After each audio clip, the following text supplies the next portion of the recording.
Kanbha police વિસ્તારમાં અજાણી મહિલાના ખૂનનો ગુનો અમદાવાદ ગ્રામ્ય એલસીબીએ ગણતરીના કલાકોમાં ઉકેલી લીધો છે। 22 ડિસેમ્બરે ખેતરમાં મળેલી લાશની ઓળખ કમલાબેન તરીકે થઈ અને સીસીટીવી તથા ટેકનિકલ તપાસના આધારે આરોપીને ઝડપી પાડવામાં આવ્યો। 22/12/2025 રોજ કડબા વિસ્તારમાં કડબા ગામની સીમમાં એક અજાણી સ્ત્રી આશરે 40 વર્ષ ઉંમર હશે જેમની એક લાશ કે ડેડ બોડી મળી આવેલી હતી।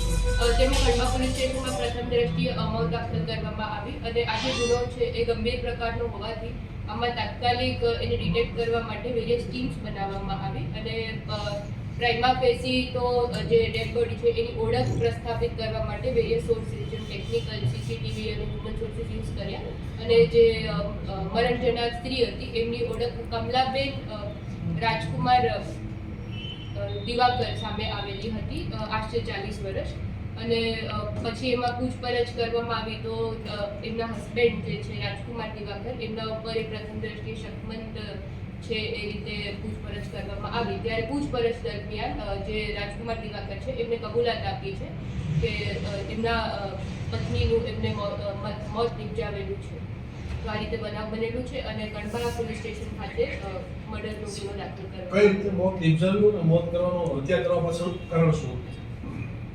તારીખ 16/12/2025 ના રોજ જે રાજકુમાર દિવાકર છે એમને એમના પત્નીને કીધું કે એમને તબિયત નાદુરસ્ત હોવાથી હોસ્પિટલ જવું છે અને ઓઢોથી કટલા જવાના રસ્તે એમને ત્યાં એક અવાવરૂ જગ્યાએ લઈ જઈને ઝઘડો થયેલો હતો અને ગળું દબાવીને મારી નાખવામાં આવ્યું હતું।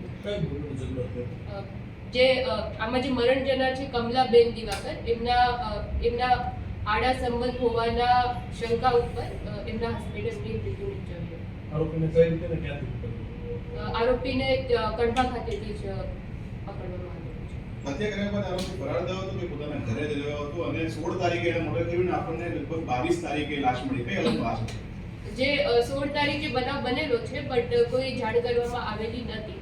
અગાઉ બી 11 તારીખે જે મહિલા છે એ પિયર જવાના રીઝનથી ઘરેથી જતા રહ્યા હતા તો એસેજ કોઈને કોઈ શક એમના ફેમિલીમાં થયું નહોતું અને પોલીસને જાણ કરવામાં આવી નથી।